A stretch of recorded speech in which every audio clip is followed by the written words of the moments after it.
धन्यवाद सभी किसानों, मंच पर बैठे हुए सभी मेरे नेतागण, आप अभी बंगाल का ही रिपोर्टिंग करते हैं पूरा, पुलिस प्रशासन के लोग, पत्रकार बंधु, मेरी माताएं बहनें, और राज्य में वो सब में नहीं दिखा रहे हैं, और राज्य में वो सब का नहीं देख रहे हैं। 110 दिन के आसपास हो गई कि दिल्ली के चारों तरफ करीब 5 लाख से ज्यादा लोग बैठे हुए हैं। आपका हमको बहुत ग्राउंड रिपोर्टिंग सब देखे हैं। सुन लो, बात सुन लो भाई, काम की बात सुन लो। आपकी उसमें बात होगी, इनको प्रेस वालों को अपना काम करने दो, आप बैठे रहो, सब आवाज आएगी भाई।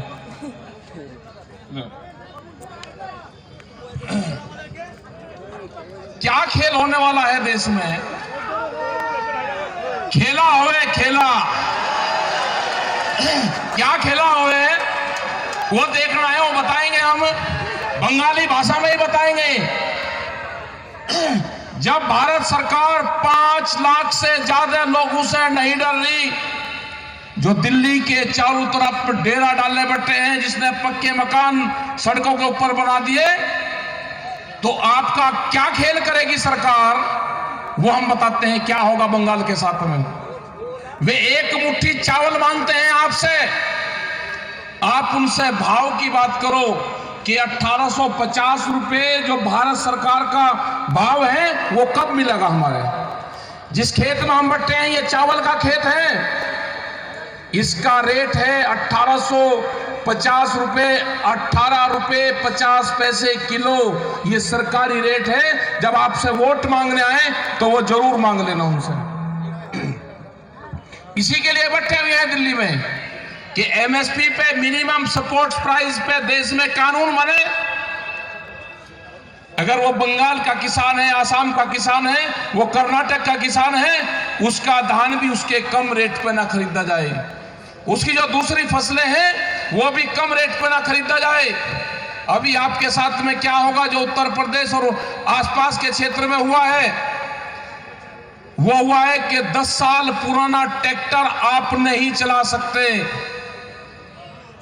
10 साल पुराना पंपिंग सेट आप नहीं चला सकते। आपके यहां 15 साल का होगा भी, 15 साल में जो भी डीजल से चलने वाला सिस्टम है आपका, वो आपके यहां पे बंद है।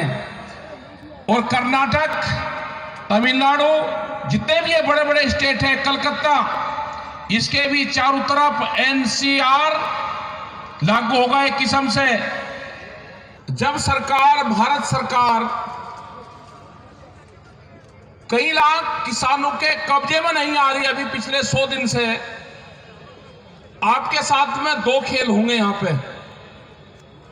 यहां पे पहला है कि एमएसपी पे खरीद नहीं हो रही, दूसरा सबसे बड़ा खेल होगा, बड़ी बड़ी कंपनी आएगी जिसको देश बेचा जा रहा है, वे कंपनी आएंगी, समुद्र में मछली पकड़ने के लिए भी बड़ी कंपनी आ रही है।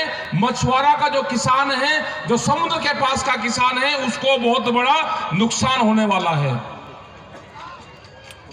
उसके बाद में नुकसान होगा जो आपके घर के बाहर गड्ढे बने हैं जिसमें आप मछली पकड़ने का काम करते हो, घर के घर में ही, ये पूरे बंगाल में है, ये बंद होंगे। वो कानून भी आएगा, जैसे दूध पे कानून आ रहा है कि डब्बे के अंदर एक किसान अपने पड़ोसी को भी दूध नहीं बेच सकता, ऐसे ही यहां पे भी ये कंपनियां काम करेंगी। क्या किसान जिंदा रह सकता है?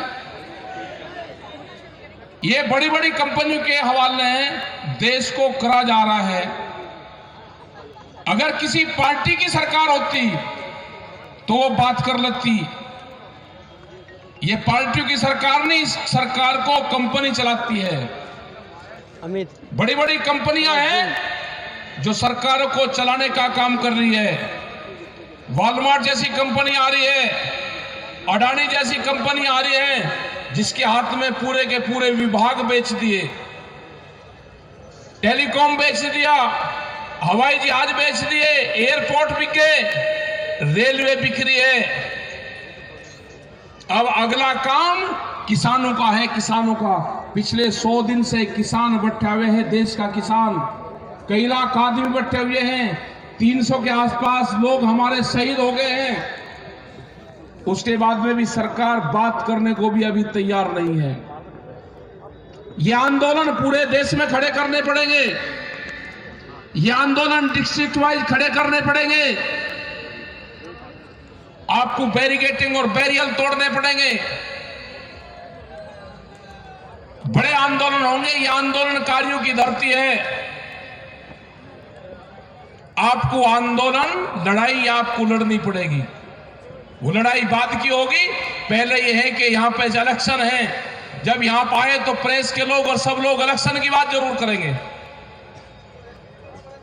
हमारे संयुक्त मोर्चे ने तय करा है कि हम बंगाल में जाएंगे, बंगाल के लोग उस अपील करेंगे कि आप दिल्ली आकर आंदोलन नहीं कर सकते, आपके वहां पे इलेक्शन है, आप बीजेपी को हराने का काम करो।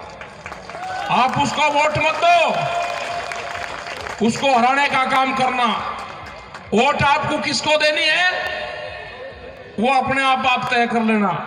जो भी आपको मजबूत कैंडिडेट लगता हो, बीजेपी को हरा सकता हो, आप उसको वोट दे देना। जो ये भगोड़े लोग हैं ना, जो अभी तक यहाँ पे मंत्री थे और फिर छोड़ के भागे, उनके सामने करा जा रहा है। एक महिला यहाँ पे लड़ाई लड़ रही पूरे भारत सरकार से, उसको एक्सीडेंट करवा दिया, उसको हॉस्पिटल में डलवा दिया। आप देख लेना किसको आपको देना है वो। हम तो संघर्ष वहां पे करते रहेंगे। हमने कहा कि जब तक 3 बिल वापसी नहीं होंगे, किसान घर वापसी नहीं जाएगा।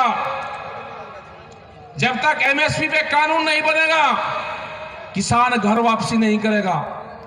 एमएसपी पे अगर कानून बनेगा तो यहां से भी चावल पैदा करने वाले किसान को 1850 रुपए अगर कोई भी खरीद करेगा, या सरकार खरीद करे या कोई व्यापारी खरीद करेगा आपके गांव से, तो उसकी रसीद आपको देगा पक्की 1850 रुपए से कम पे वो खरीद नहीं कर सकता। ये कानून बनेगा। हमने कहा कि प्रधानमंत्री का पायलट प्रोजेक्ट है डिजिटल इंडिया, जो 23 किसानों का फसलें जो उगाता है किसान, जिसकी एमएसपी तय है, उन किसानों को उस डिजिटल इंडिया कैंपेन से जोड़ दिया जाए। किसान ने फसल बेची, जब तक वो अपने घर पे जाए अकाउंट में उसके पैसा पहुंच जाए। किसान को उससे नहीं जोड़ोगे, किसान की फसलों को लुटाई करोगे। 700 रुपए से लगा के और क्या 1000 रुपए क्विंटल तक उसकी फसलों को खरीदोगे, और जब चावल वो खरीदने जाएगा तो 40, 50 और 60 और 70 रुपया किलो उसको मिलेगा। इससे कंज्यूमर भी मरा और इससे किसान भी मरा।